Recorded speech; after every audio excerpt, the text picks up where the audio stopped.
Boa tarde, vamos continuar aí nossos estudos, agora um pouquinho na área de história. Vamos falar um pouquinho sobre os reinos africanos. É muito importante estudar a história da África para contextualizá-lo não só com escravidão, com herança cultural, etnias, etc. Mas para entender que, diferente daquilo que a visão eurocentrista de mundo diz, outras culturas foram e são tão desenvolvidas quanto e tão adaptadas quanto a cultura europeia. Hoje, o que competia aos reinos de Mali compreende os atuais Mali e Mauritânia. Sundiata Keita, que era um líder, organizou o povo Mandinga, é isso mesmo, Mandinga é o nome de um povo de origem africana, e institui um reino e coloca como capital Niani. Ele investe no domínio sobre minas de ouro, ao sul, e ainda o comércio de sal em Tagaza. Vale aqui ressaltar a importância do sal. Num período sem geladeira, sem outros instrumentos de conserva, o sal era garantia de durabilidade de alimentos. Inhame e minhete, dois alimentos que compõem a agricultura base, sempre bom lembrar. No reino de Mali tinha um Mansa, que era a autoridade. E ele se converte ao islamismo lá no século XI. Claro que a população continua animista. Como já falei em outras aulas, a crença predominante era justamente a ideia das almas, numa coletividade, numa existência comum entre elas. Entre os monarcas de Mali, o Islã cresce, ascende, tanto que ficou famosa a peregrinação de um outro monarca, Kangu Massa, que ele fez a Meca em 324 e 325. E era uma caravana grande, numerosa, 60 mil servos, foi distribuindo ouro pelo caminho, pasmem, ouro pelo caminho, o que acabou prejudicando o preço do ouro na época. E aqui nós estamos falando em quantidades absurdas. Como que era a forma de controle? Como que esse governo se regia e controlava os súditos? 100 mil soldados, 10 mil cavaleiros, então de artilharia e de controle de luta. Os mandingas dominavam os povos conquistados pelo poder militar deles e impunham cobrança de impostos.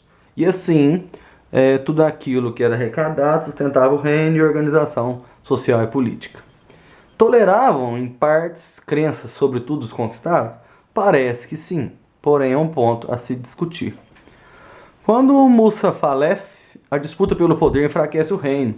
Os descendentes, os sucessores imediatos não tiveram pulso firme para dominar antigos inimigos, então não conseguiram impedir alianças de setores inimigos de poder e mesmo setores amigos mais fortes. Então isso afetou o controle sobre o ouro, sobre as minas. E ainda tem o fator que sempre se deve destacar, os exploradores europeus. Outro reino, o reino de Songhai, antigo aliado de Mali, essa nação, lembre disso. Até então eram aliados. Esse reino, diferente do de Mali, que é uma associação, uma unidade territorial que um líder reúne, na verdade é um reino de rebeldes, pessoas que se rebelaram e acabaram conseguindo autonomia, criando um reino. Ali Ben, um de seus líderes, foi o primeiro imperador do século XV, ele era muçulmano. O ano de 460 marca a conquista de muitos estados vizinhos, inclusive de Mali. Perceba que de amigo passou a território conquistado. Quando isso ocorre, domina-se as minas de ouro, controle sobre a extração de sal, o comércio na região norte, tudo que já era de propriedade de Mali, e ainda acrescenta a venda do marfim. Em Songhai existiam, igual ao reino de Gana, que nós já falamos em uma outra oportunidade, duas cidades, duas frentes, a cidade administrativa, que morava o rei, e a outra que moravam os muçulmanos. Logo, aqui em Songhai coexistem animismo e islã com certo equilíbrio. Songhai conquistou Tumbuktu, ou, vou me arriscar aqui numa pronúncia mais simples, Tombouctou. Eram rotas subsaarianas e esse local era muito organizado em termos de poder, comércio e, palavra de destaque, intelectualidade. Tinha exército organizado, coleta de impostos e um centro de estudos. No mundo daquela época isso era vital, que atraía muita gente. E isso, vale lembrar, no território africano que muita gente desdenhava e desdenha. Os líderes desse grupamento eram os asquias. Eles eram governantes do local e controlavam impostos e recebimento de produtos, que eu já tratei, né, todos aqueles produtos citados, e moeda de troca para eles eram os búzios. E isso gerou cobiça, desagradou profundamente vizinhos, principalmente o nosso famoso Marrocos. E aí já podemos falar em declínio desse povo. Em 591, o Império Songhai foi derrotado por marroquinos. Mas, se você aprofundar seus estudos, você vai ver que o exército, o poderio militar de Marrocos era menor. Mas o que aconteceu? Eles compraram o arcabuz, que era uma espingarda, dos europeus. E aí não adiantava exército forte. Nesse tempo, o contato entre portugueses e africanos lá na costa do Atlântico. Ao contrário do que se pensa, por séculos, as relações comerciais eram boas entre africanos e comerciantes europeus, não eram conflituosas em si. Da África saíam metais preciosos, pedras preciosas, sal, marfim, insumos. Claro, comprados barato na África e vendidos caros, de um preço muito alto, na Europa. E por causa do Périco, aquela rota que nós já falamos, alternativa galgada pelos portugueses, esses portugueses tiveram intenso comércio com os africanos que prosperavam esses reinos que eu falei, Gana, Mali e Songhai. Continuando o nosso raciocínio, o ano de 1440, marca o período de consolidação comercial entre Portugal e esses países. Além dos produtos citados, os europeus também faziam comércio de açúcar com a Ilha da Madeira e, vergonhosamente, escravos. Da ilha de Açores saíam trigo, vinho e gado. Contudo, não vale esquecer, a África era vista a partir da lógica do eurocentrismo. A mentalidade, o modo de vida, os valores, as acepções culturais da Europa eram tratadas como melhores e mais desenvolvidas, mais modernas em relação ao resto do mundo. E assim julgavam-se superiores em relação a outras nações, inclusive a África. Tráfico de escravos, não pode deixar de falar desse assunto. Os escravos agora se tornam mercadorias. Claro, a escravidão já existia em outros moldes, em outros tempos, mas aqui uma diferença. Já não se tem mais a posse do trabalho, da servidão da pessoa. Agora você tem posse da pessoa. Ela é um objeto, o que gera formas de dependência.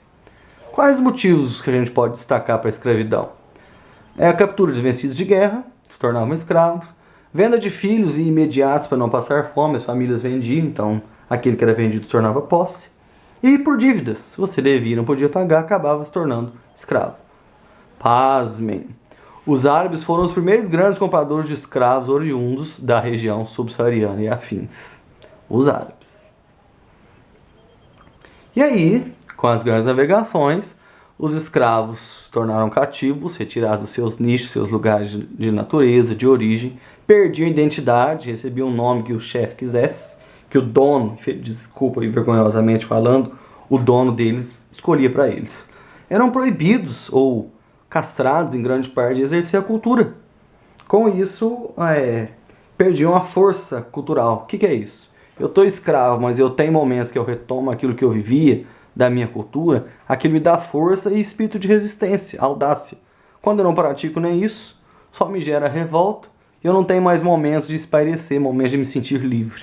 Isso tudo afeta e acaba contribuindo com o controle por parte dos senhores.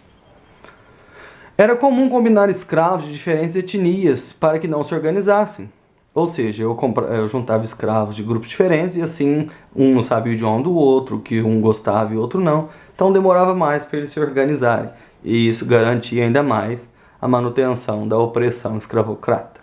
Os tumbeiros, que eram os navios negreiros, chegaram a transportar de uma vez 700 escravos. Muitos morriam, há relatos aí, estudos que muitos jogados ao mar, o que até afetou a corrente de tubarões que sabiam que naquela região, vindo do Atlântico para cá, tinham muitos escravos que eram jogados ao mar, que morriam de péssimas condições de higiene, que na verdade nem existiam.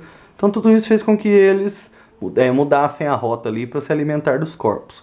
Era e é desumano. Eles eram vendidos em feiras, nus, eram inspecionados. Caso fossem chamados de perfeitos, eram chamados de macrons, incompletos. Depois de vendidos, eles iam para a frente de trabalho, que o dono deles, o senhor deles, dizia que eles deviam ir. Fazenda, mina, casa, cada um se prestava a um trabalho como objeto.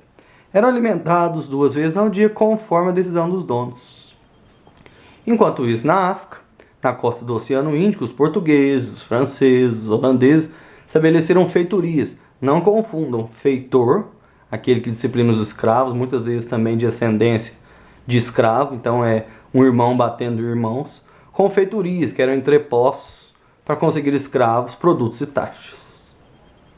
Por hoje é só, pessoal.